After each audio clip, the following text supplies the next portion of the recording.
இந்த சனீஸ்வர பகவான் எங்க இருக்காரு, இந்த கேது பகவான் எங்க இருக்காரு உங்க ஜாதகத்துல, ராகு பகவான் எங்க இருக்காரு, யாரோட சேர்ந்திருக்காங்க, அவ்வளவுதான் விஷயம். எந்த கிரகத்தோட சேர்ந்திருக்காங்க, எந்த வீட்டுல உட்காந்துருக்காங்க, இதுதான் அமைப்பு. இது நம்ம மக்களுக்கு புரியுற மாதிரி சொல்றப்ப எளிமையா சொல்ல வேண்டா.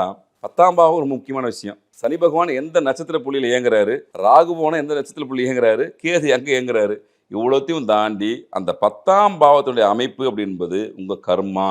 அப்போ அதுல இருக்கக்கூடிய கிரக நிலைகள், அவருடைய வீடு எதுன்னு சொல்லிட்டு பார்த்து தான் சொல்லணும். நம்ம ரொம்ப எளிமையாக சொல்லலாம். ஐயா உங்களுக்கு கெட்ட கர்மா அதிகமாக இருக்கா, நல்ல கர்மா அதிகமாக இருக்கா, 10ஆம் பாவத்துன்னு தீர்மானிக்கணும். இந்த 3 கிரகங்களை வச்சு ஈஸியாக கணிச்சிடலாம். நீங்கள் கேட்கும்போதே ஜோதிட போய் என்ன கேட்கணும், ஐயா எல்லாத்தையும் தாண்டி நீங்கள் நிறைய படிப்பு சார்ந்த விஷயத்தை கேட்குறீங்க, பொருளாதாரம் சார்ந்த விஷயத்தை கேட்குறீங்க, திருமணம் சார்ந்த விஷயத்தை கேட்குறீங்க, எல்லாம் கேட்குறீங்க. இதையும் தயவு செஞ்சு கேளுங்க. ஐயா உண்மையிலுடைய கர்மா என்ன கர்மா, நான் எந்த கர்ம வினைக்கு அனுபவிக்கிறதுக்காக பிறந்திருக்கேன், அடுத்து என்ன அனுபவிக்க பிறந்தோம்னா, இந்த 3 கிரகத்தை வைத்து ரொம்ப எளிமையாக சொல்லிடலாம். ஐயா உங்களுக்கு கர்ம வினை என்பது, அதாவது நெகட்டிவான கர்ம விஷயம் நிறைய இருக்குது, 90% இருக்குது, 60% இருக்குன்னு சொல்லிடலாம்.